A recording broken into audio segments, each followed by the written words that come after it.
नहीं विक्रमादित्य नहीं, मैं मार्तंड हूं, वचन से फिरने नहीं दूंगा मैं तुम्हें। विक्रमादित्य से बात करने के लिए यहां बैठे सब लोगों पर मेरी सम्मोहन विद्या का उपयोग कर इन्हें बुत बनाना होगा।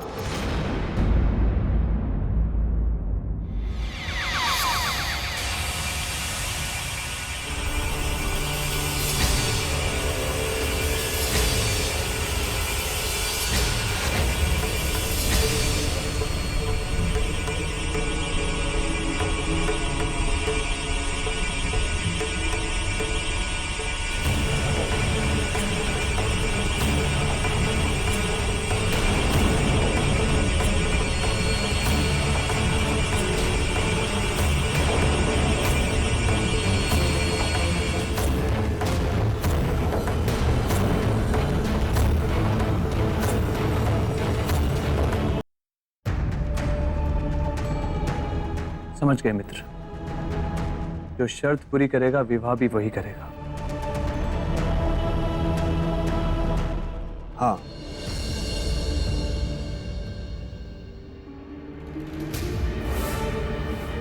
परंतु ये कैसे संभव है मित्र कि शर्त हम पूरी करें और विवाह तुम करो? यदि हम ऐसा करेंगे तो ये नियमों के विरुद्ध होगा। वो नियमों के विरुद्ध होगा और आपका दिया हुआ वचन, उसका कोई नियम नीति नहीं है। ऐसी बात नहीं है मित्र, हमारे लिए तो तुम भी प्रिय और हमारा वचन भी। तो फिर करिए ना अपना वचन पूरा और मेरी इच्छा पूरी। आप अपनी योग शक्ति से बड़ी सहजता से इस कार्य को कर सकते हैं और इसकी किसी को भनक भी नहीं लगेगी। संसार को भले ना लगे, परंतु हमारी आत्मा को इस बात की खबर रहेगी कि हमने जो किया वो गलत किया। समझ गया मैं कि आपके वचन का कोई महत्व नहीं। कभी भी किसी को वचन देना और कभी भी मुकर जाना, ये तो सम्राटों की वचन परंपरा पर कलंक है, आपके व्यक्तित्व पर दाग है। चक्रवर्ती सम्राट विक्रमादित्य, मैं आपकी महानता, आपके धर्म, आपके यश, आपके पराक्रम, आपके सब कुछ को समाप्त होते हुए देख रहा हूं। मैं धू धू करके चलते हुए देख रहा हूं। मैं धू धू करके। शांत मित्र, शांत। सच्चा मित्र हूं मैं, इसीलिए अपने मित्र का नाश होते हुए देखने से पहले यहां से चले जाना चाहता हूं। अब कुछ शेष नहीं रहा, इसीलिए जा रहा हूं। किंतु इस बात की चिंता रहेगी कि मेरे मित्र ने अपने वचन धर्म की रक्षा नहीं की, जबकि वो कर सकता था। अच्छा, अब आ गया।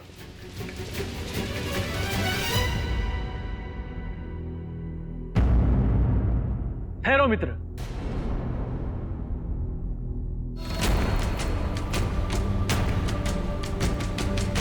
हम करेंगे रक्षा अपने वचन धर्म की,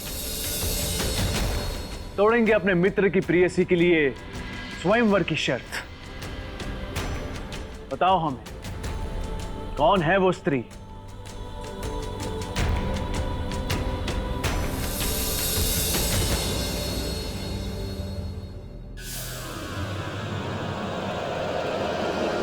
सेवल देश की राजकुमार चित्रलेखा।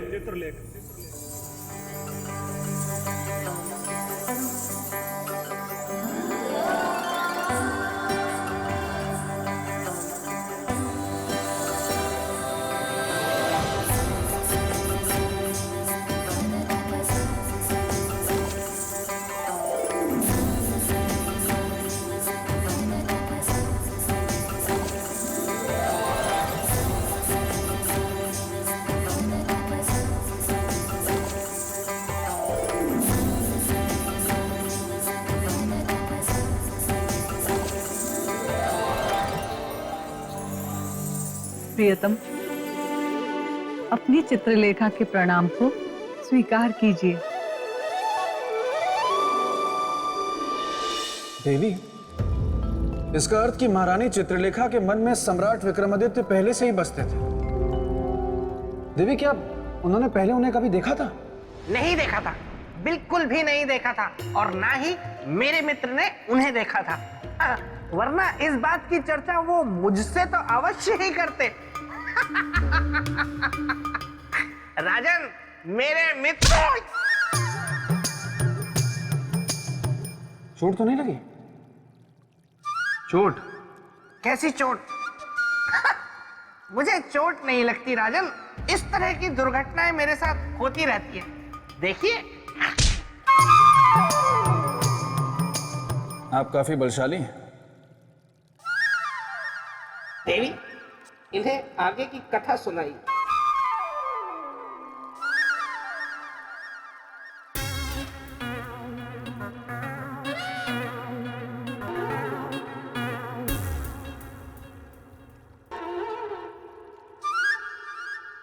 देवी, पहेली तो काफी उलझती जा रही है। महारानी चित्रलेखा के मन में बसते हैं सम्राट विक्रमादित्य, और सम्राट विक्रमादित्य के मित्र मार्तंड के मन में बसती हैं महारानी चित्रलेखा। स्थिति तो काफी उलझती जा रही है। और सम्राट ने उन्हें वचन भी दे दिया विवाह करवाने का। तो ऐसे में क्या हुआ होगा देवी? वही होगा जो विधाता के मन में होगा। और उनके मन में क्या है, ये तो ना हम जानते हैं, ना आप जानते हैं, और ना वे लोग। देखते रहे कि समय की सुई कहां जाकर रुकती है। देवी! बेताल, तुम पुनः यहाँ प्रकट हो गए? देवी, मेरा एक सुझाव है। सुझाव भी है, सुन लीजिए ना। मैं ये चाहता हूँ कि इस प्रश्न का उत्तर राजा भोज दे कि क्या हुआ होगा या क्या होना चाहिए था आगे। बेताल, जो हुआ वो कोई प्रश्न नहीं है, वो तो एक घटना है जिसका पता इन्हें कैसे होगा। तो ठीक है, फिर छोड़िए, मैं एक प्रश्न इनसे पूछ लेता हूँ, और अगर ये उस प्रश्न का उत्तर नहीं दे पाए तो इन्हें हार स्वीकार करके सिंहासन को प्राप्त करने के बारे में भूलना होगा। और बेताल, यदि तुम शांत नहीं हुए तो तुम्हें यहाँ से हमेशा के लिए प्रस्थान करने के लिए हमें कुछ सोचना होगा। नहीं, मैं अब कुछ नहीं बोलूंगा। मैं एकदम शांत रहूंगा। अगर मैं एक शब्द भी बोलूं तो राजा भोज यही। तो राजन, राजकुमारी चित्रलेखा के स्वयंवर की तैयारियां हो चुकी थी, किंतु उनके हृदय में तो सम्राट विक्रमादित्य बसे थे। चित्रलेखा, देखो इसे। तुम यहाँ हो और मैंने सारा महल खोज डाला। यहाँ क्या कर रही हो? माँ चित्र बना रही थी। ये क्या? मेरे मना करने के बावजूद भी तुमने उस अनजान व्यक्ति की तस्वीर बना डाली। माँ, ये अनजान नहीं है। कैसी बात करती हो पुत्री? जिसका ना तो कोई पता है और ना ही कोई पहचान, उसे अनजान नहीं कहोगी? और कल तुम्हारा स्वयंवर है बेटी, और इसलिए मेरी बात मान लो। अपने हृदय से इस भ्रम को त्याग दो। ये नहीं आएगा, क्योंकि ये संसार में है ही नहीं। आता तो वो है ना जो होता है। ये है माँ, हमारा मन कहता है कि ये अवश्य आएंगे।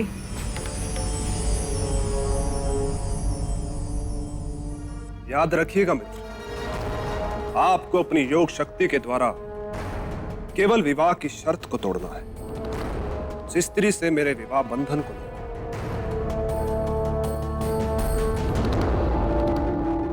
अवश्य मित्र, याद रखेंगे। धर्म और वचन हम कभी भूलते नहीं, कभी नहीं। ये व्यक्ति चाहे इस संसार में हो या ना हो, किंतु हम जानते हैं कि कल ये हमारे स्वयंवर में अवश्य आएंगे। तू बावरी हो गई है पुत्री। तुझे बिल्कुल भी भान है? ये बात अगर तेरे पिता को पता चली तो कितना बड़ा अनर्थ हो जाएगा। माँ, हमारे स्वामी सारे अनर्थ का अंत कर देंगे। आप बिल्कुल चिंता मत कीजिए। देखिए, आप हमारा विश्वास मत तोड़िएगा।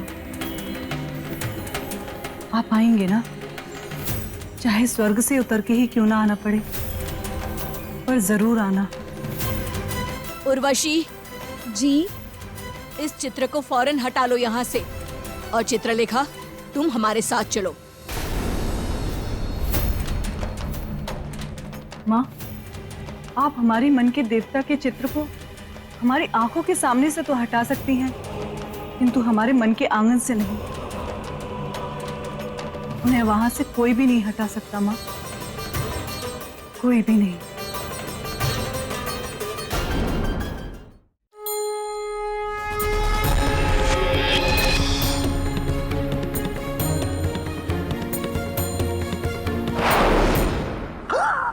देवी, ये क्या कर रही हैं आप? इतने सारे फल राजा भोज को खाने को दे रही हैं। मुझे भी भूख लगी है, मुझे भी दीजिए। बेताल, सभी को फल मिलता है, मगर बारी बारी से। अभी बारी राजा भोज की है। फल खराब है। चख के देखता हूँ।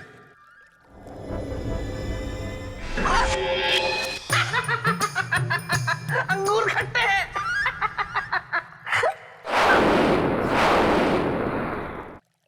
देवी, फलों का इस तरह गायब होना, इसका क्या तात्पर्य है? राजन, जीवन में कभी कभी ऐसा भी होता है कि मनुष्य अपने लक्ष्य से केवल एक कदम की दूरी पर होता है, किंतु उसे प्राप्त नहीं कर पाता।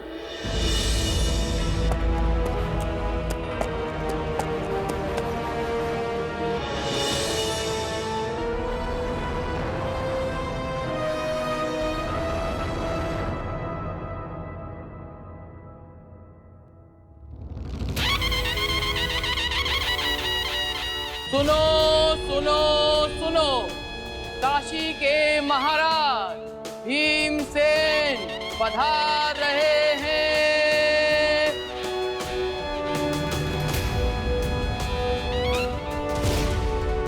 सुनो सुनो सुनो, परमवीर चक्रवर्ती उज्जैन के सम्राट विक्रमादित्य पधार रहे हैं।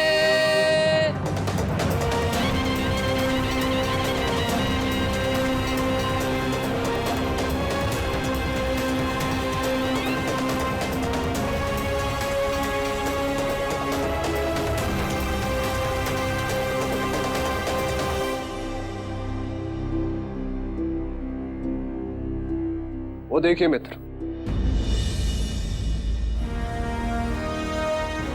हो रही स्वयंवर की शर्त, जिसे आपको अपनी शक्ति से तोड़ना है।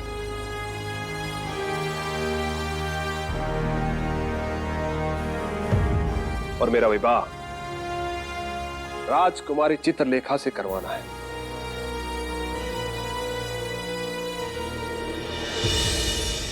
सम्राट के सिंहलदीप पहुंचने का मुख्य कारण आप किसे मानते हैं राजन? नियति को, या मार्तंड की इच्छा को, या फिर राजकुमारी चित्रलेखा के प्रेम को? देवी, सम्राट विक्रमादित्य का मित्र मार्तंड उनके सिंगल द्वीप पहुंचने का मात्र एक माध्यम, वास्तविक कारण था राजकुमारी चित्रलेखा और उनका आत्मिक प्रेम। क्योंकि प्रेम ही है जो आत्मा को आत्मा से बांधता है, और फिर वही बंधन आगे जाके नियति बन जाता है। और उस समय सम्राट विक्रमादित्य के साथ यही घट रहा था देवी। आपने बिल्कुल सही व्याख्या की राजन। प्रेम ने चुंबक का कार्य किया, वो सम्राट को उस स्थान तक खींच तो अवश्य लाया, किंतु अब ये देखना रोचक होगा कि विजय किसकी होती है, सम्राट के वचन की या राजकुमारी के प्रेम की। राजकुमारी, राजकुमारी, क्या हुआ? ऐसी बावरी बनी भागती हुई क्यों चली आ रही हो? वो आ गए राजकुमारी, वो आ गए। कौन आ गए? अरे वही आपके तस्वीर वाले, आपके सपनों के राजकुमार। क्या? अपनी सौ, वो तो स्वयंवर सभा में पधार भी चुके हैं। हाँ,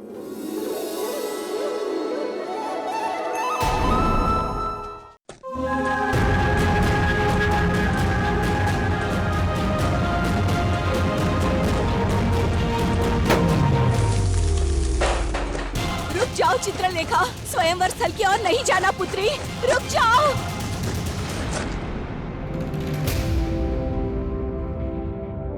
मैं राजा धर्मदत्त इस दरबार में आए सभी राजाओं का सिंगल द्वीप में हार्दिक स्वागत और अभिनंदन करता।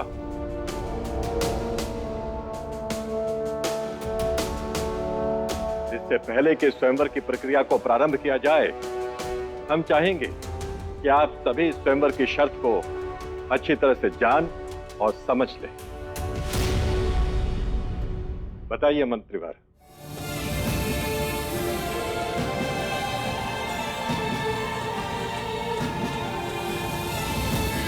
माननीय नरेशों, स्वयंवर की शर्त के अनुसार राजकुमारी चित्रलेखा उन्हें ही वरमाला पहनाएंगी जो अपने बाण से कलश को एक बार में भेद कर भगवान शिव का कलश में रखे दूध से अभिषेक करेंगे।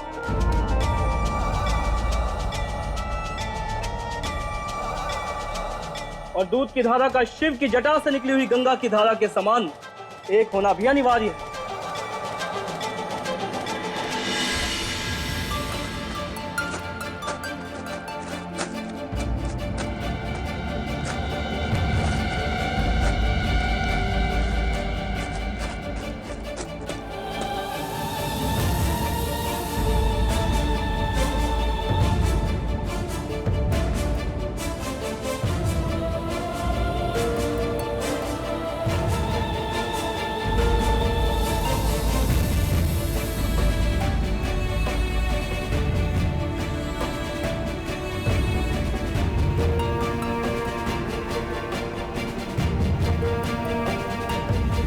हमारे सपनों के राजकुमार आ गए आप।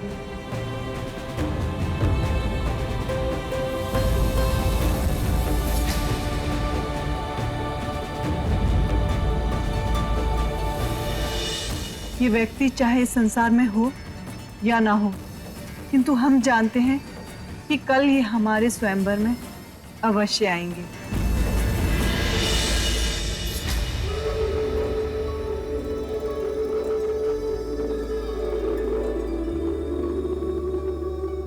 राजकुमारी, राजकुमारी, आपका अभी यहाँ आना अनुचित है। चलिए, चलिए।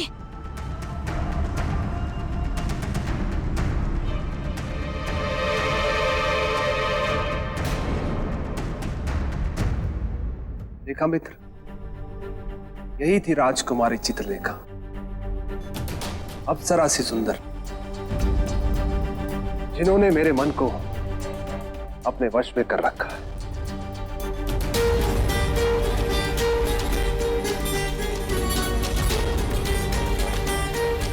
ऐसा क्यों लग रहा है हमें उन्हें देखकर कि वो हमें वर्षों से जानती है? ऐसा भाव क्यों आया मन में? अब आप लोग जाकर अपने अपने शिविरों में विश्राम करें। कल प्रातःकाल स्वयंवर की प्रक्रिया प्रारंभ होगी।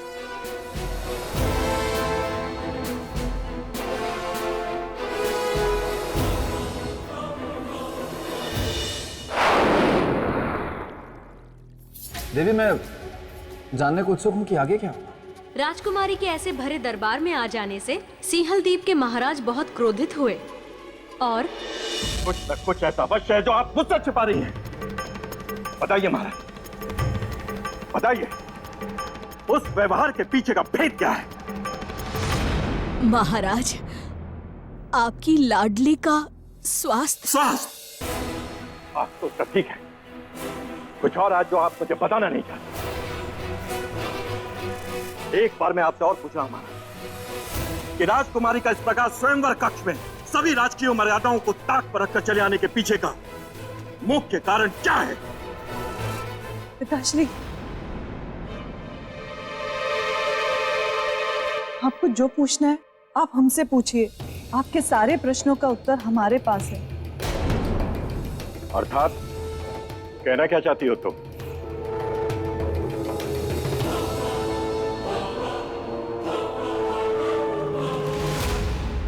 क्या है ये? किसका चित्र है?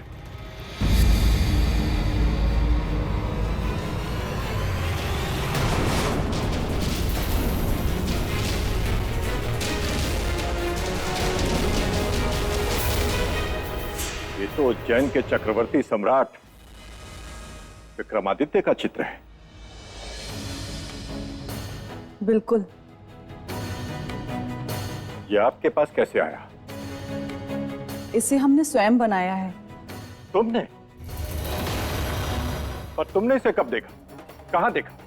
अब तक तो इन्हें हमने कल्पना में देखा था, पर चित्र बनाते समय हम इन्हें जानते भी नहीं थे। पर अब इन्हें हम जानते भी हैं और स्वयंवर कक्ष में देखने के बाद पहचानते भी हैं। और एक और बात पिताश्री, अब ये केवल रंगों की बनी निर्जीव आकृति नहीं,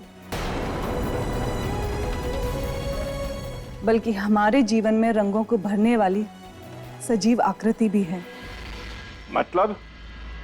हमने इन्हें अपने जीवन का अधिकारी चुन लिया है पिताश्री।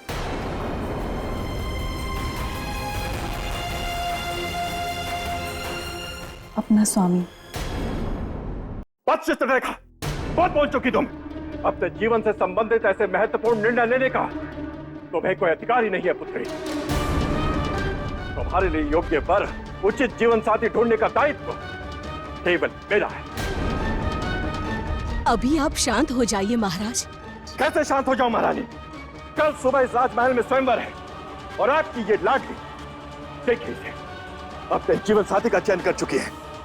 आपने पहले क्यों नहीं बताया मुझे ये सब कुछ? बस इसलिए कि पहले हमें ये लगा कि ये इसकी नादानी है। पर आज सभा में हमने जब सम्राट विक्रमादित्य को अपनी आंखों से देखा, तब हमें यकीन हो गया कि मेरी पुत्री के हृदय में पनपा ये आकर्षण अनायास नहीं था। विधाता ने तो सब कुछ तय कर रखा है। पहले से तय? केवल कल प्रातः काल होने वाला स्वयंवर है महारानी, और कुछ नहीं। आपसे विनती है महाराज कि कल होने वाले स्वयंवर को स्थगित कर दीजिए और चित्रलेखा का विवाह सम्राट विक्रमादित्य से कर दीजिए। नहीं, कभी नहीं महारानी। सब कुछ वैसा ही होगा जैसा कि मैंने पहले तय किया था। और ये बात आप दोनों भी अच्छी तरह से समझ लीजिए कि इस स्वयंवर के बिना राजकुमारी का विवाह हो ही नहीं सकता। समय रहते आप दोनों अपनी अपनी इच्छाओं को भुला डालिए, बस। पिताश्री, आप चाहे कुछ भी कर लीजिए, हमारे स्वयंवर की शर्त तो यही जीतेंगे और हमारा विवाह भी इन्हीं से होगा, हमारे सपनों के राजकुमार।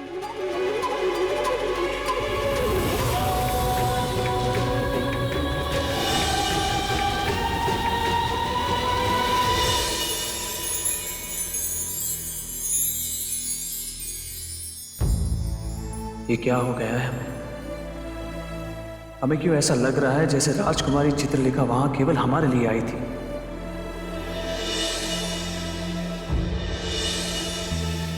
उस एक पल में उनका ऐसा कौन सा जादू हम पर चल गया कि वो एक पल हमें जन्मों जन्म का पल लगने लगा।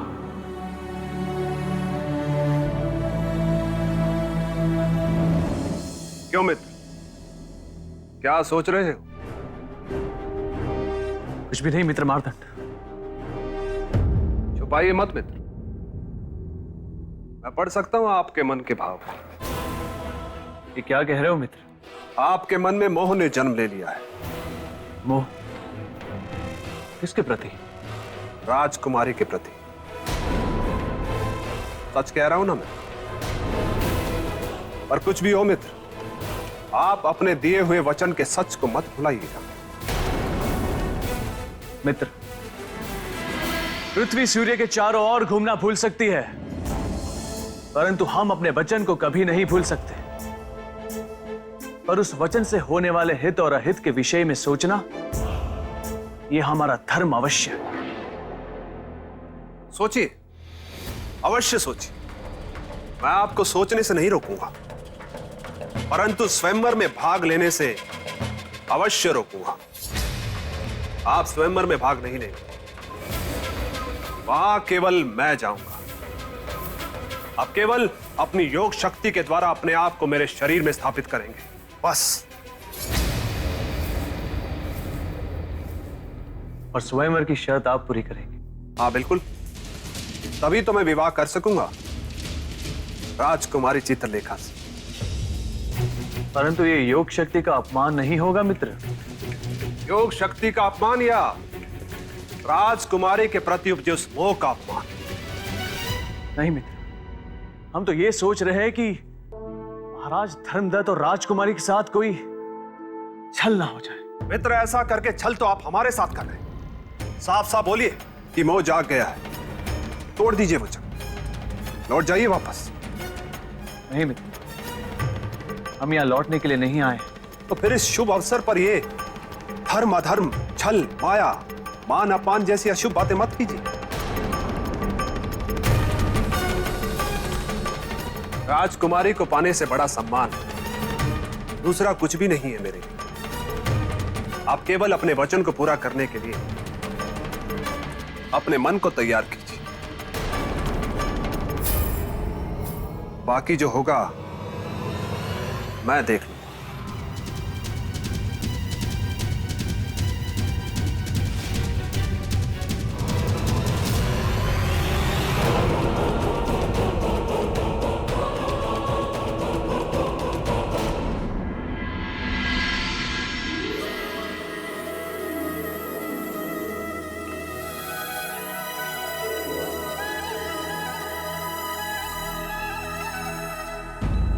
स्वामी, आज आपके आ जाने से संसार में ये बात सिद्ध हो गई कि सच्चे प्रेम और विश्वास की ही जीत होती है।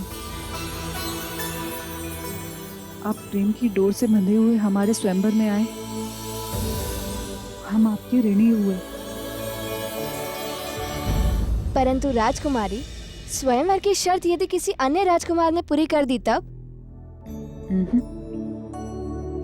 विधाता ने ऐसा कोई लेख ही नहीं लिखा। हम जानते हैं कि हमारे स्वयंवर की शर्त केवल सम्राट विक्रमादित्य ही पूरी करेंगे। राजकुमारी, राजकुमारी! क्या हुआ? तुम इतनी घबराई हुई क्यों हो? बहुत बड़ा अनर्थ हो गया। बोलो। सम्राट विक्रमादित्य स्वयंवर में भाग नहीं ले रहे हैं। उनके स्थान पर उनके मित्र मार्तंड भाग लेंगे और वे उनका सहयोग करेंगे।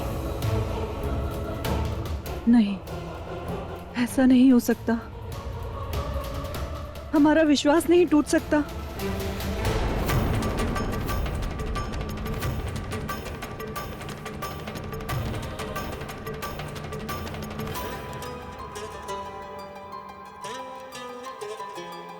पुत्री, कहाँ जा रही हो इस तरह सुध-बुध खोकर? स्वयंवर स्थल पर माँ। क्यों? किस लिए? ये पता करने कि जिसकी हमें वर्षों से प्रतीक्षा थी, वो हमारे जीवन के द्वार पर आकर भी हमारे जीवन की निर्णायक घड़ी से अलग क्यों हो गए? पुत्री, तेरी बातें मुझे समझ में नहीं आती। माँ, सम्राट विक्रमादित्य हमारे स्वयंवर में आए तो अवश्य हैं, किसी के साथी बनकर, स्वयं भाग लेने नहीं, किंतु हम भी नियति के इस क्रूर मजाक को सहन नहीं करेंगे। हमारे वर वही होंगे, चाहे वो स्वयंवर में भाग लें अथवा ना लें। बस हम उन्हें अपना निर्णय बताने जा रहे हैं। जा बेटी जा, मैं तुझे नहीं रोकूंगी, लेकिन एक बेटी को विदाई देते समय माँ उसके आंचल में एक सीख बांधती है, और उस नाते मैं तुझे अवश्य कहूंगी कि कोई भी काम ऐसा ना करना जिससे कुल कलंकित हो।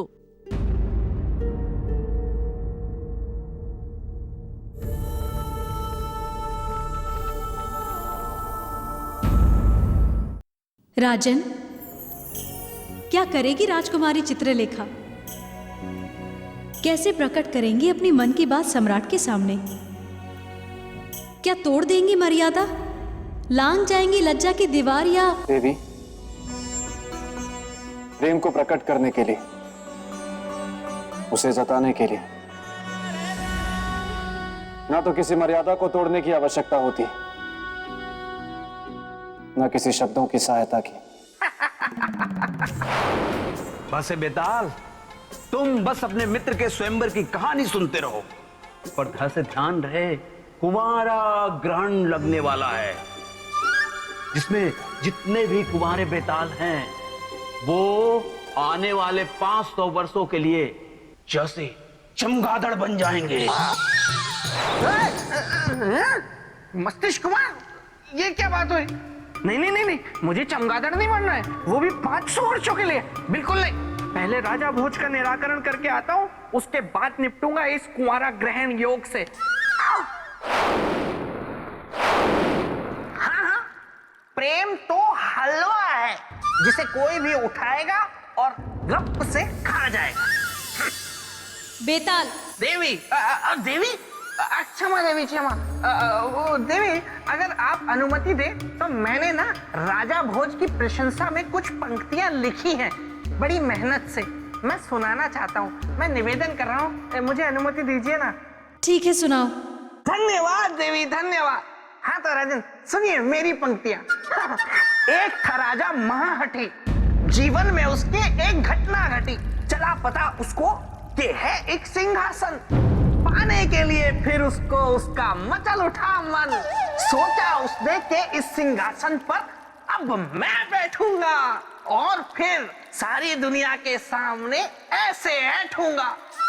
पर वो राजा भूल गया कि पथ बहुत है विकट, इतना आसान नहीं है पहुंचना उस सिंहासन के निकट।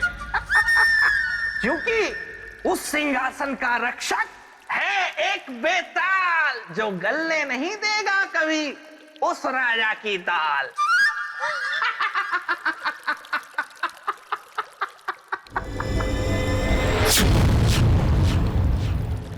अच्छा देवी, फिर क्या हुआ? राजन, राजकुमारी चित्रलेखा सम्राट से मिलने पहुंची और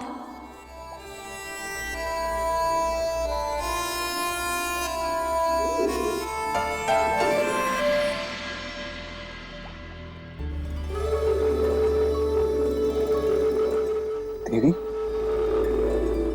आप यहाँ? जहाँ संगीत वहाँ सरगम, जहाँ दिया वहीं बाती, और जहाँ कंठ वहीं वाणी। आपकी बातों में तो कविता झलक रही है। ये कहकर आपने हमें धन्य कर दिया। क्यों नहीं, जो कोई भी आपकी पंक्तियां सुनेगा वो यही कहेगा कि आप अच्छी कविता सुनाते। किंतु आज तक हमने अपनी कविता किसी को सुनाई नहीं, सबसे छुपा कर रखा। वो क्यों? क्योंकि आप जो हमें नहीं मिले थे। ऐसा क्यों? क्योंकि आज तक हमें कोई ऐसा मिला ही नहीं जो हमारी कविता के माध्यम से हमारे हृदय के भाव समझ सके, हमारे जीवन की कामनाओं को समझ सके। किंतु आज हमें ये विश्वास हो गया है कि यदि आप हमारे शब्दों को अपना संगीत दें, तो जहाँ एक और जीवन में कविता के रूप में हमारी भावना जाग उठेगी, तो वहीं एक और हमारा जीवन भी खिल उठेगा। तो क्या ये उपकार आप हम पर करेंगे? उपयोग नहीं, सहयोग। तो क्या आप हमारे सहभागी बनेंगे? स्वर दे। सहभागी होने के लिए धन्यवाद।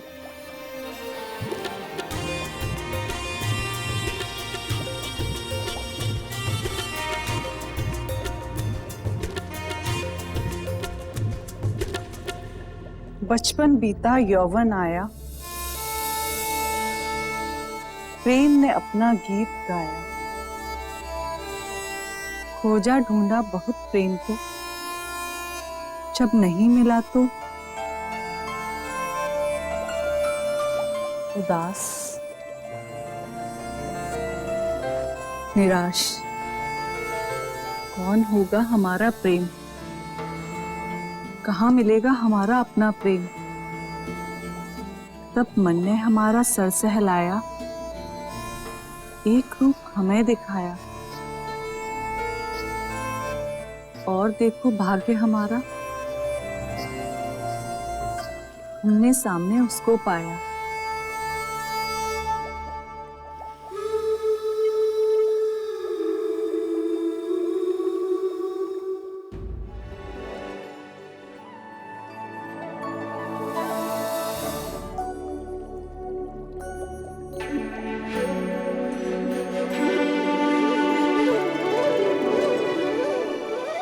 देवी,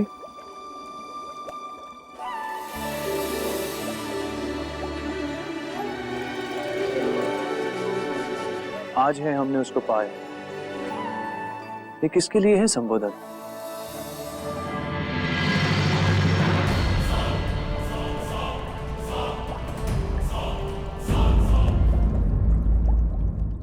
आज है हमने उसको पाया। ये किसके लिए है संबोधन?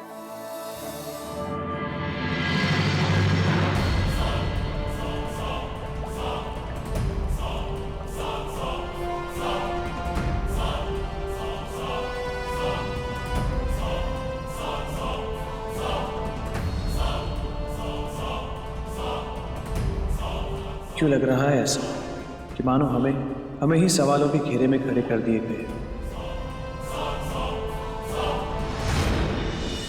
राजन, राजकुमारी चित्रलेखा ने बिना किसी मर्यादा को तोड़े अपने मन के भाव को सम्राट के समक्ष प्रस्तुत किया, परंतु ये देखकर मार्तंड का मन शंका से भर उठा। वाह वाह गोलू वाह, मजा आ गया। वाह गोलू, गोलू, मस्तिष्क कुमार तुम? यहाँ घस कुमारा ग्रहण योग लगने में सिर्फ कुछ घस घंटे शेष है और तुम गोलू में बस व्यस्त हो। एक बस बेतालनी है जो शायद मां से मान जाए, लेकिन तुम इसे इनकार तो नहीं करोगे ना? नहीं करूंगा, क्यों करूंगा? कोई इनकार करके मुझे चमगादड़ बनकर थोड़े ना रहना है। कोई भी होगी, कैसी भी होगी, मैं सगाई करने के लिए तैयार हूं मस्तिष्क कुमार। ठीक है गोलू, मैं चला। बार बार डरा जाता है गोलू। मार्तंड तो था ही अवसरवादी, इसलिए उसने इस मिलाप के संबंध में सम्राट से कोई प्रश्न भी नहीं किया।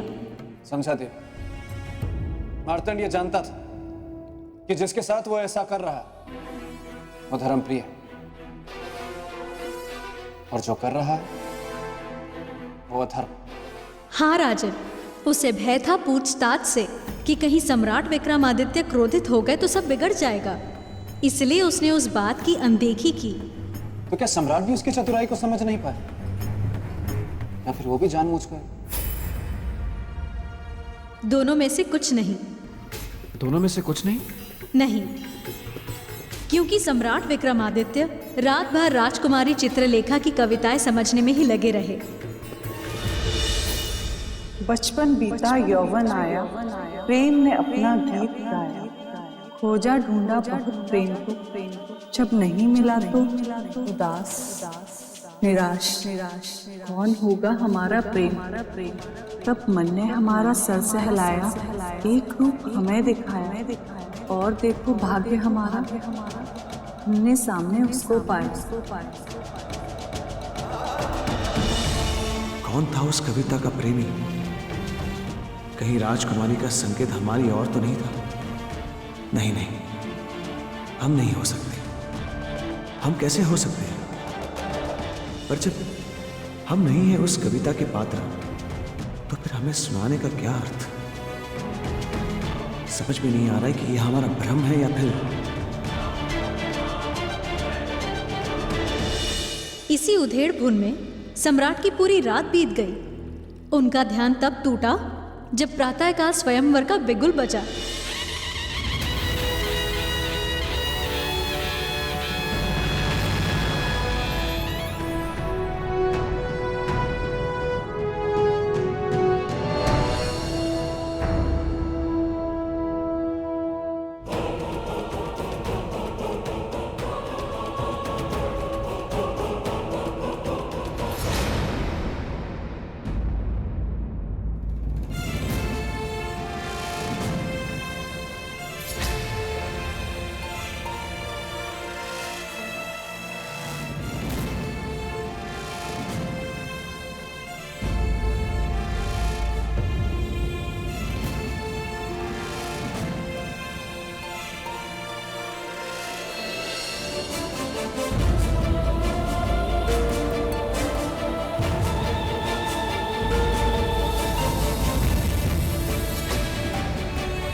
प्रेत लोक में जितने भी बेताल हैं, उन सभी को सूचित किया जाता है कि ग्रहण लगने में अब कुछ ही पल शेष हैं। इसीलिए जो जो इस ग्रहण से बच सकता हो वो बच जाए, वरना अगले 500 वर्षों तक चमगादड़ बनने को तैयार हो जाए। ये कुंवारा ग्रहण योग लगने में गोलू सिर्फ कुछ ही पल शेष है और मस्तिष्क कुमार का कोई कुछ पता नहीं है। मैं हूँ चुई मुई, मैं धागा और तुम सुई। मुझे मस्तिष्क कुमार ने बताया कि तुम मुझसे विवाह करने के लिए व्याकुल हो। चलो ना विवाह कर लेते। चलो। अरे ऐसे नहीं, ऐसे चलो नहीं ना। विवाह कोई खेल नहीं है। चलो। क्यों कर लेते हैं विवाह? ठहरो ना, मेरी बात को सुनो। इससे अच्छा तो मैं राजा भोज की कथा सुनने वहीं चला जाता हूँ। कहाँ गए? तो राजन, स्वयंवर का बिगुल बज चुका था। राजकुमारी चित्रलेखा भी आ चुकी थी।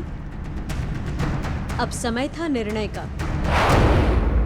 हाँ राजन, ये बिगुल था। राजकुमारी चित्रलेखा का पति कौन बनेगा, इसके निर्णय का, सम्राट विक्रमादित्य के निर्णय का, मार्तंड की अभिलाषाओं के निर्णय का। सही कहा तुमने पिता। पर अब देखना यह है कि सम्राट विक्रमादित्य ने इस विषम परिस्थिति में क्या निर्णय लिया।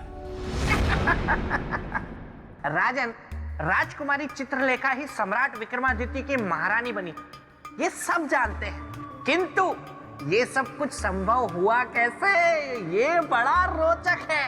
और देवी, अगर आप अनुमति दें तो आगे की कथा मैं सुनाता हूँ, क्योंकि मैं सम्राट विक्रमादित्य का परम प्रिय मित्र हूँ, अर्थात सहबाला तो मैं ही हुआ ना।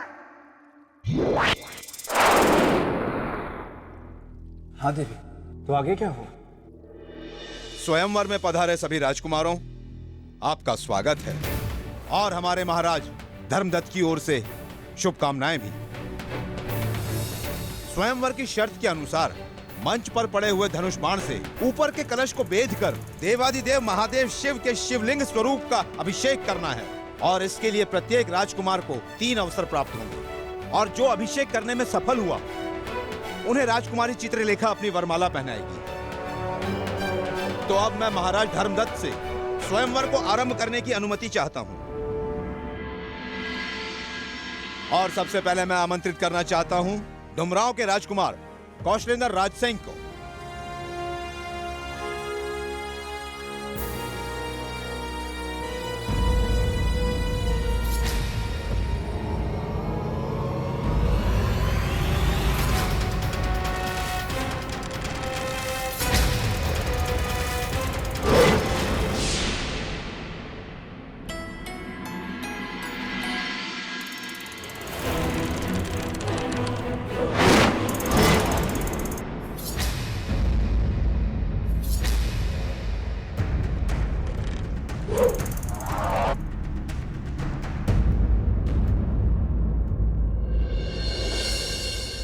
और अब बारी है ब्राह्मण कुमार मार्तंड की।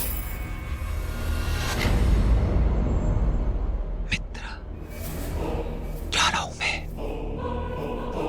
वचन निभाने का समय आ गया है। याद रखना, तीर हम चलाएंगे पर लक्ष्य तुम भेदोगे। हमारे मंच पर पहुंचने से पहले अपनी योग शक्ति के द्वारा अपने आप को हमारे शरीर में स्थापित कर दे। ये कैसा धर्म संकट है? राजकुमारी से छल करो या अपने मित्र को दिया वचन तोड़ो?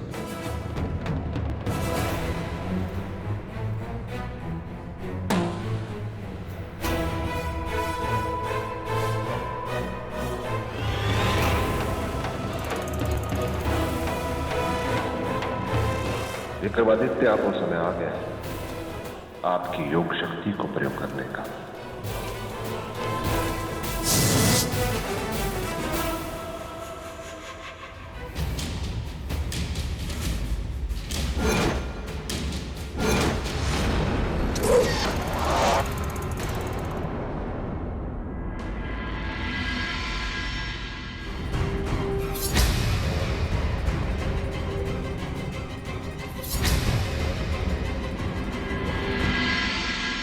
धन्यवाद महादेव।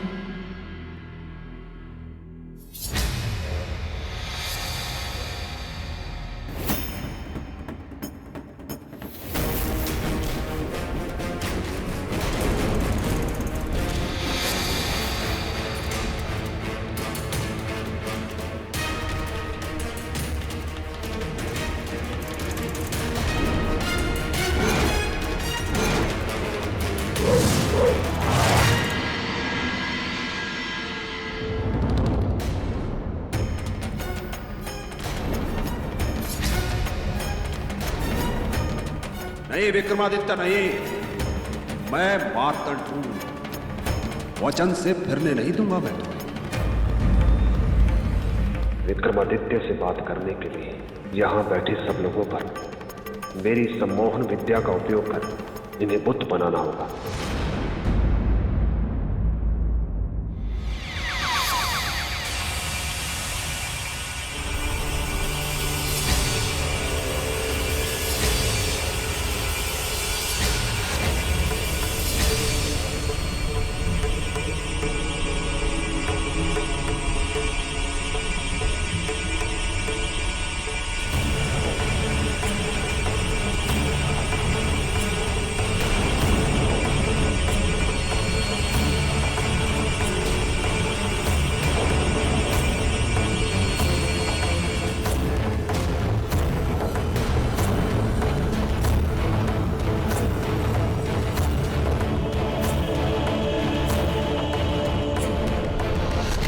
सम्राट, क्या हो गया है आपको?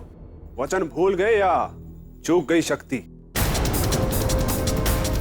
2 बाण विफल हो गए, तीसरा नहीं जाना चाहिए। सम्राट विक्रमादित्य को कुछ पता नहीं था पहले क्या हुआ और आगे क्या होने वाला है, क्योंकि जब व्यक्ति द्वंद्व के बीच फंसता है तो उसे कोई सुध नहीं होती। और यही स्थिति सम्राट विक्रमादित्य की थी, क्योंकि वे प्रेम और धर्म के द्वंद्व के बीच फंस गए थे। सम्राट, क्या हो गया है आपको? कहां गए आपके शब्द? मैं अपना नाम भूल सकता किंतु वचन नहीं। अब समझा, वो दावा नहीं केवल छलावा था। और मुझे तो लग रहा है कि राजकुमारी चित्रलेखा के रूप ने आपको मोहित कर लिया, इसीलिए तो आप। बस मार्तंड, हम दुविधा में, इसका अर्थ यह नहीं कि तुम कुछ भी कहो। बात पर दुविधा कैसी? हम जो करने जा रहे हैं वो धर्म युक्त है या अधर्म युक्त? राजकुमारी के स्वयंवर के साथ जो छल करेंगे वो हित करे या अहित कर? सम्राट, धर्म अधर्म, हित अहित सोचना था तो वचन देने से पहले सोचना चाहिए था। अभी सोचने का अर्थ है केवल छल। तुम जिसे छल कह रहे हो वो हमारा धर्म है, परंतु इसका प्रमाण तो नहीं दिख रहा है। धर्म का पालन करने वाले पर्वत के समान अडिग होते हैं। संसार भले ही इधर से उधर हो जाए, परंतु धर्म के मार्ग से नहीं दिखते। और आप तो निश्चिंत रहो, धर्म पालक हो, धर्म से कभी हटूंगा नहीं।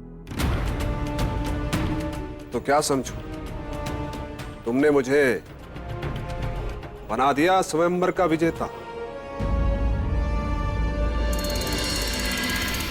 विजयी वहां है, उस कलश पे।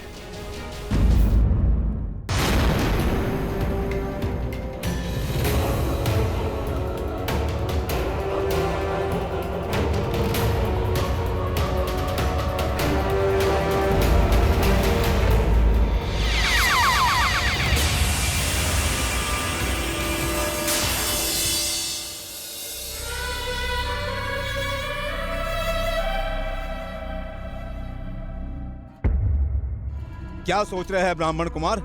अपने आखिरी अवसर का उपयोग कीजिए।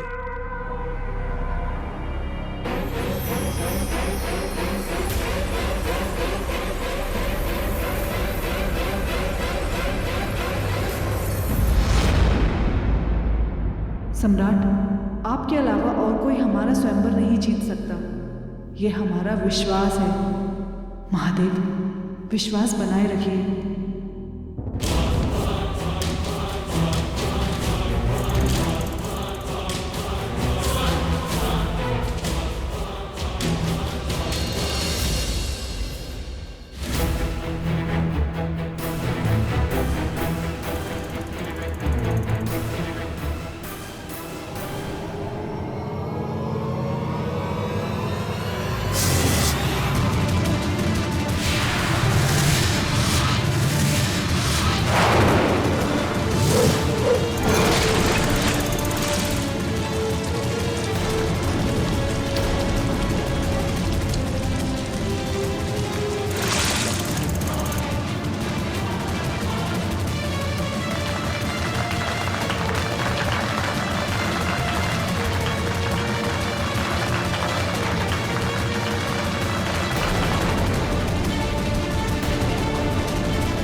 और इसी के साथ ब्राह्मण कुमार मार्तंड ने स्वयंवर की शर्त पूरी कर ली है और अब राजकुमारी चित्रलेखा इन्हें वरमाला पहनाकर पति स्वीकार करेंगी।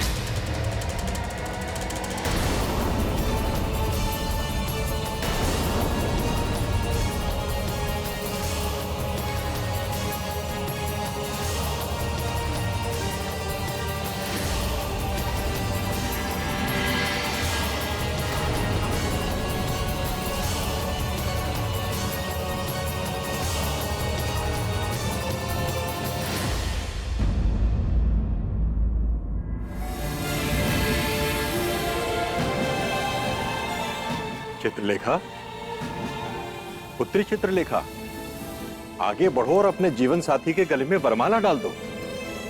चाहो पुत्री।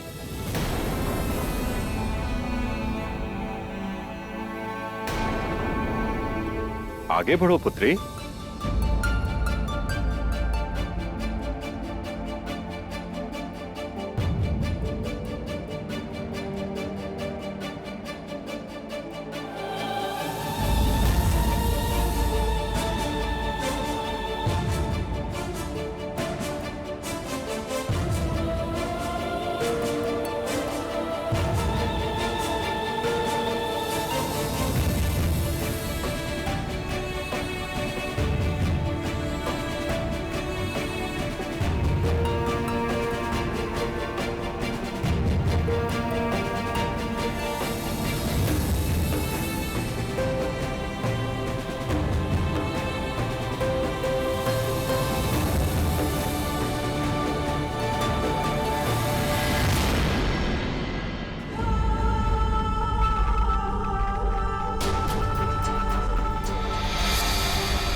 ये क्या कर दिया राजकुमारी चित्रलेखा ने देवी?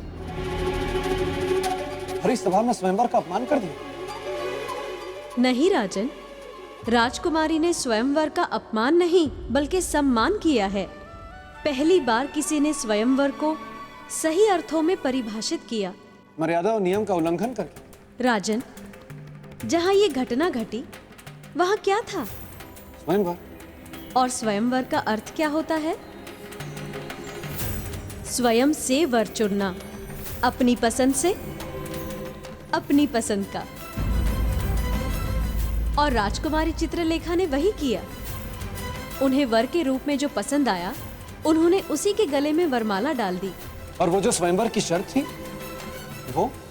उससे स्वयंवर में भाग लेने वाले बंधे थे, वो नहीं बंधी थी, क्योंकि शर्त उन्होंने नहीं रखी थी। क्या हो गया?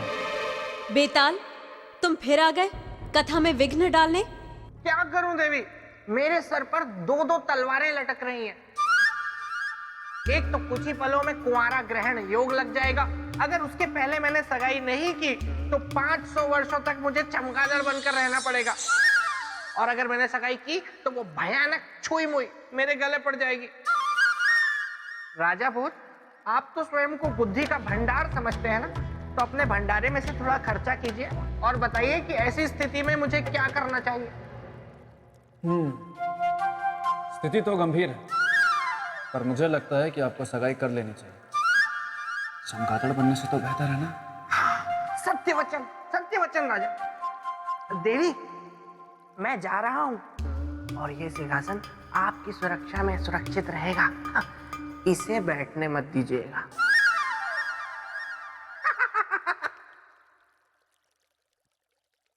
हाँ देवी, एक मित्र है बेताल और एक तथाकथित मित्र है मार्तंड।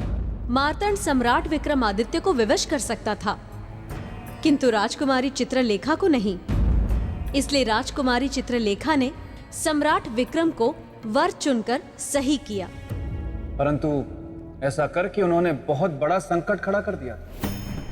आपका संकेत अधिकार का है, ना कि राजकुमारी पर किसका अधिकार होगा, मार्तंड का या सम्राट का। सही कह रही हूं ना मैं? बिल्कुल सही कहा देवी। यही प्रश्न उस दिन राजसभा में सभी के समक्ष था। महाराज धर्मदत्त, ये आपका कैसा स्वयंवर है? स्वयंवर की शर्त कोई और पूरी करता है, वरमाला कोई और पहनता है, कन्या का पति कोई और बनता है। यहां उपस्थित सभी जन सुन लीजिए, चाहे वरमाला राजकुमारी ने किसी के गले में पहनाई हो, पत्नी केवल हमारी है, उस पर केवल हमारा अधिकार है, अन्य किसी का नहीं। ब्राह्मण कुमार मार्तंड, कृपया शांत हो जाइए और हमारी बात ध्यान से सुनिए। जब इस स्वयंवर की शर्त को आपने पूरा किया है तो निश्चय ही हमारी पुत्री चित्रलेखा का विवाह केवल आपके साथ ही होगा। आप ही वर होंगे, आप निश्चित रहें। कहिए अपनी पुत्री से वरमाला हमारे गले में पहनाए।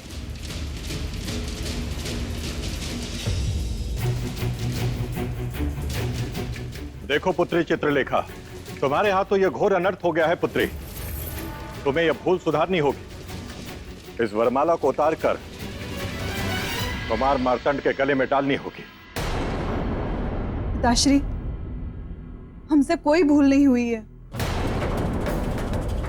स्वयंवर का अर्थ होता है स्वयं की इच्छा से वर का चुनना, और हमने वही किया है।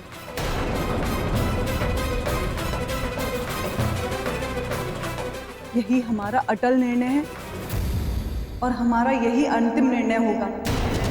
पुत्री चित्रलेखा,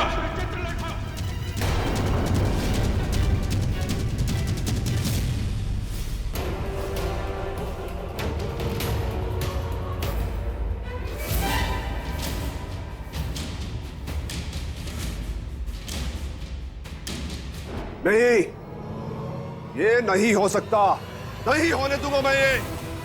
चित्रलेखा पर केवल मेरा अधिकार है, केवल मेरा।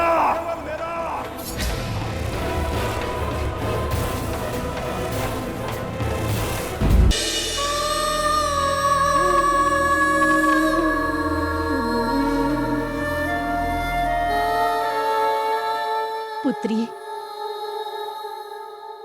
एक माँ होने के नाते मैं तुम्हारी भावनाओं के साथ अवश्य हूँ, किंतु एक महारानी होने के नाते राजधर्म की ओर से आंखें भी नहीं मूंद सकती। तुमने जो किया पुत्री, वो उचित नहीं किया।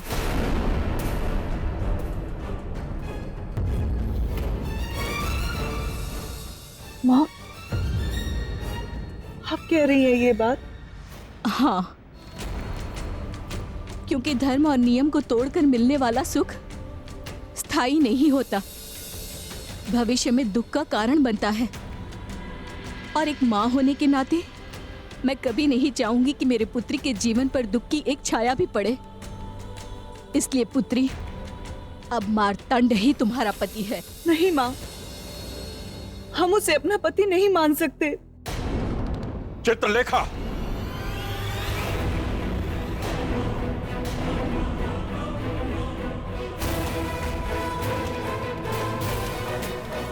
स्वयंवर प्रेम का प्रतीक नहीं पुत्री, प्रथा और परंपरा का प्रतिमान है। तुमने न केवल उन परंपराओं की मर्यादा भंग की है, बल्कि हमारे सम्मान,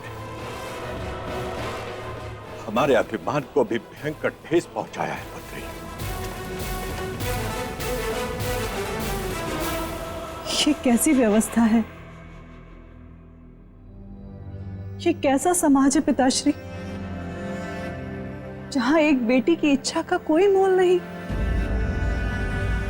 उसके जीवन जीने जैसे महत्वपूर्ण निर्णय को भी पिता और समाज ही लेता है, बिना उससे पूछे, बिना उसकी सहमति के। परंपरा नहीं बदलेगी, तुम्हें अपनी इच्छा बदलनी होगी। ये कठोर निर्णय किसका है? एक पिता का या एक राजा का?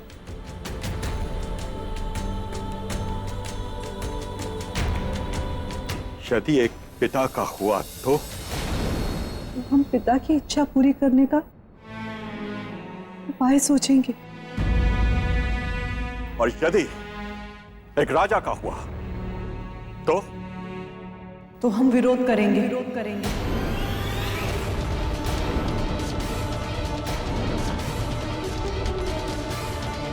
टूट जाना पसंद करेंगे, पर एक राजा के सामने झुकना पसंद नहीं करेंगे।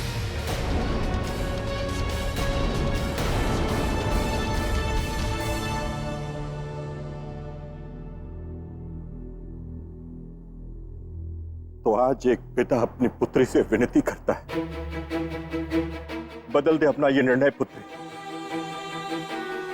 नहीं पिताश्री, अब ये निर्णय हमारा नहीं रहा। सम्राट हमारे जीवन साथी हैं। इसके कारण हम दोनों के जीवन के सारे निर्णय हम दोनों की राय के द्वारा ही लिए जाएंगे।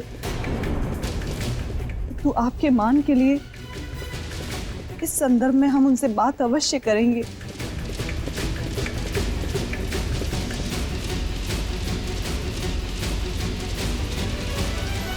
देवी, महारानी चित्रलेखा ने जो निर्णय लिया उससे नीति, राज्य और सहानुभूति तीनों मार्तंड के पक्ष में हो जाते।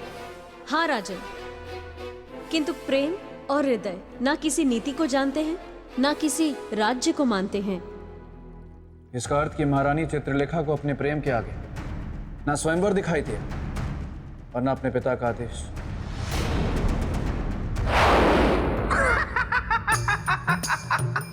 आप यहाँ क्या कर रहे हैं? आपको तो छुई मुई के पास होना चाहिए था। मैं कहीं नहीं जाने वाला, मैं यहीं रहूंगा और यहाँ रहकर सम्राट विक्रमादित्य, राजकुमारी चित्रलेखा और उस दुष्ट मार्तंड की कथा को आगे लेकर जाऊंगा और आपको बताऊंगा कि आगे क्या हुआ। तो राजन, उस दुष्ट मार्तंड ने मेरे मित्र विक्रमादित्य पर आरोप प्रत्यारोप लगाने शुरू कर दिए। विक्रमादित्य, तुमने छल किया है मेरे साथ, अपना वचन तोड़ा है तुमने। नहीं मित्र, हमने वचन तोड़ा नहीं, उसे पूरा किया है। इसीलिए वरमाला अपने गले पहन ली। हम नहीं जानते कि जो हुआ वो क्यों हुआ और कैसे हुआ, परंतु इतना जानते हैं कि जो हुआ वो गलत हुआ। क्या कर सकता हूं तुम्हारे लिए मित्र?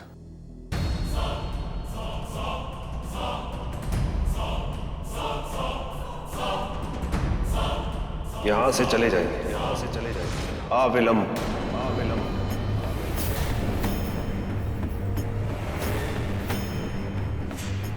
सम्राट अब यहाँ से कहीं नहीं जाएंगे, यहाँ से कहीं नहीं जाएंगे।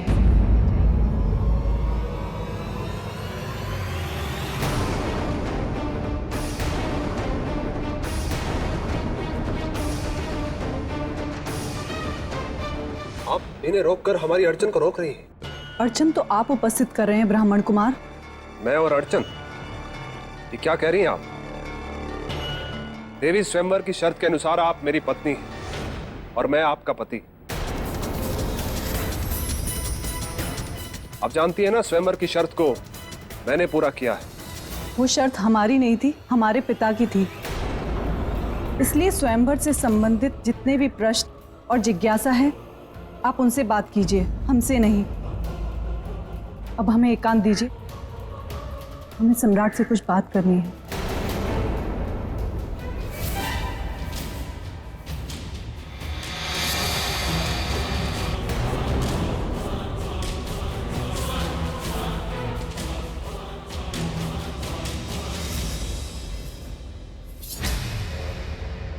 राजकुमारी चित्रलेखा, आपने ऐसा क्यों किया? अपने प्रेम के लिए। किस प्रेम की बात कर रही हैं? यदि आप जानना चाहते हैं, उस प्रेम को जिसके लिए हम अपना कर्तव्य, अपना धर्म दोनों भूल गए, जिसके कारण हमने वरमाला आपके गले में डाली, तो उसके लिए आपको हमारे साथ आना होगा। आइए।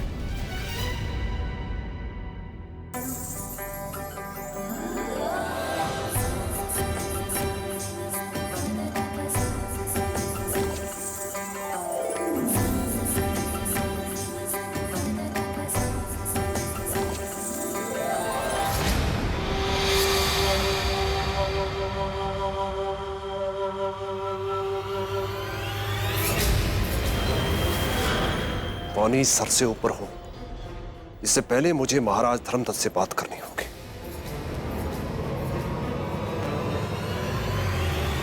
और फिर अपमान की आग में दुष्ट मार्तंड जल उठा।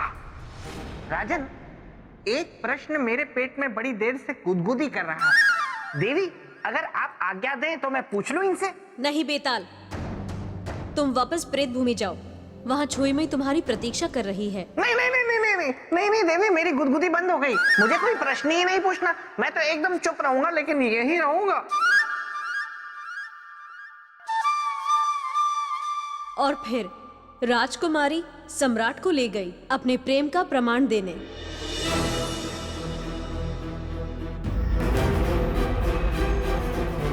देवी, यहाँ क्यों लाई आप? क्या है यहाँ? हमारा प्रेम।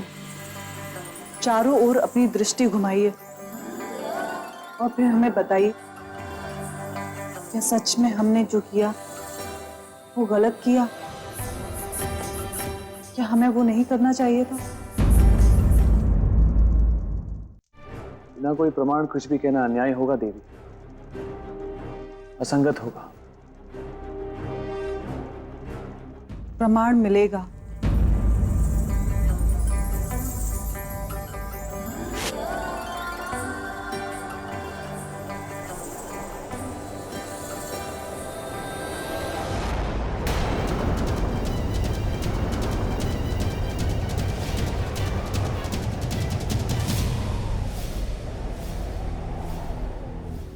ये क्या है देवी? चारों ओर हमारी तस्वीर। देख लिया ना प्रमाण? एक नहीं, कई हैं, जो हमारे रोम रोम में बसने वाले प्रेम को दर्शाता है। सम्राट, हमारा जीवन आपसे है और आप पर ही समाप्त होगा। आपके अलावा ना कोई था, ना कोई है और ना ही कोई होगा। और हाँ सम्राट, यदि आप नहीं तो हम भी नहीं।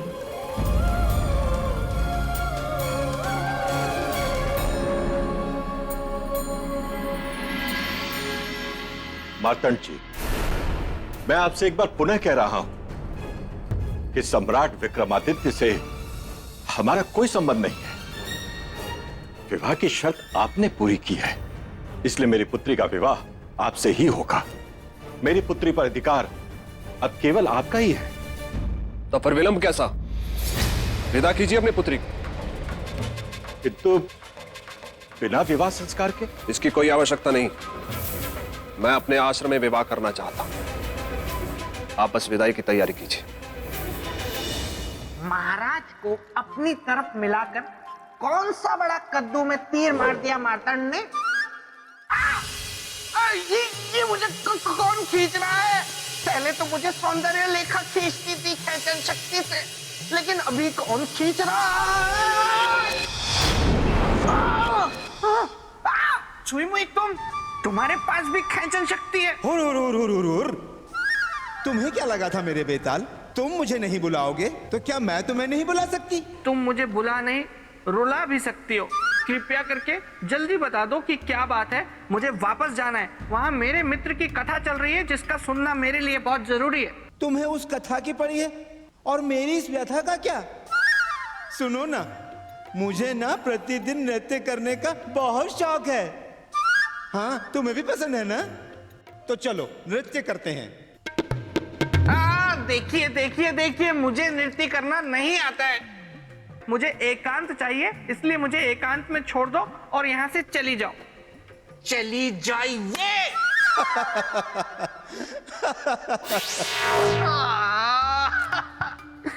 ये कुंवारा ग्रहण योग के चक्कर में मैं कहाँ फंस गया? गोलू, जल्दी से दिखाओ गुफा में क्या हो रहा है। देवी, फिर क्या हुआ? मुझे जानने की जिज्ञासा है। राजन, जहां एक और मार्तंड महाराज को अपनी तरफ करके सम्राट विक्रमादित्य के विरुद्ध ईर्ष्या भाव रख रहे थे, वहीं दूसरी ओर राजकुमारी चित्रलेखा सम्राट को अपने प्रेम का विश्वास दिला रही थी।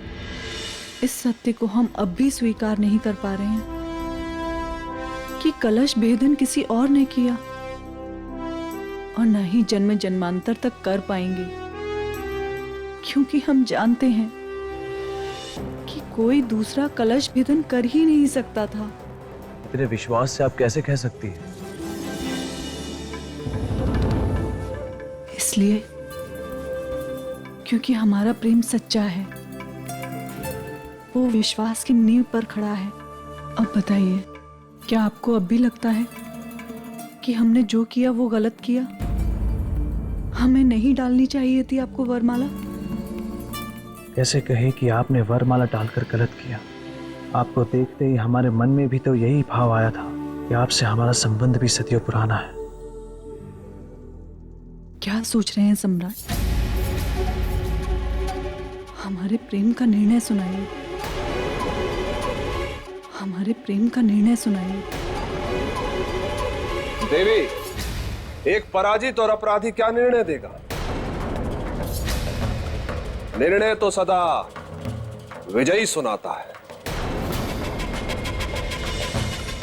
मैंने सुनी आपकी प्रेम गाथा और इन चित्रों का सत्य भी सुना। प्रशंसा करता हूं आपके समर्पण की। किंतु देवी, अब इन सब का कोई अर्थ नहीं। अब आप मेरी पत्नी हैं। अब आपको अपना समर्पण मुझे करना है। दासियों, ले चलो राजकुमारी चित्रलेखा को और इनकी विदाई की तैयारी करो। रुक जाओ! कोई भी राजकुमारी की इच्छा के विरुद्ध इन्हें यहां से नहीं ले जाएगा। ये एक स्त्री की स्वतंत्रता पर प्रहार है और हम ऐसा कभी नहीं होने देंगे। मित्र मार्तंड, यदि बल का प्रयोग करना है तो शस्त्र हम भी उठा लेंगे। क्या कहा? शस्त्र उठा लेंगे?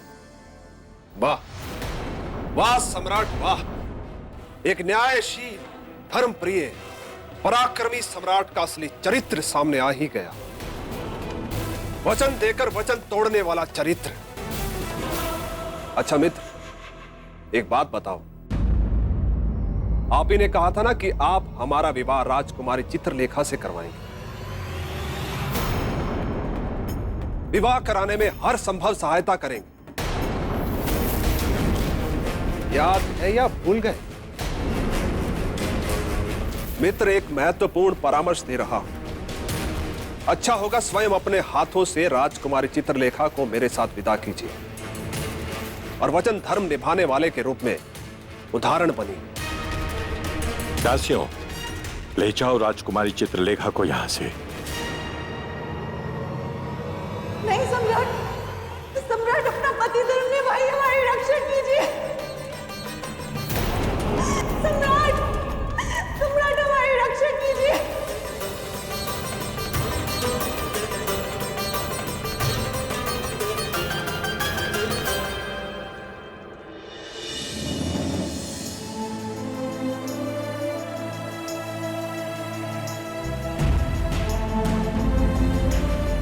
हमारा जीवन आपसे है और आप पर ही समाप्त होगा। आपके अलावा ना कोई था, ना कोई है और ना ही कोई होगा। यदि आप नहीं तो हम भी नहीं।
मार्तंड, जिस वचन के बदले हमने तुमने अपनी योग शक्ति से विजयी बनाया, उसी योग शक्ति से हम अपनी पत्नी की रक्षा करेंगे।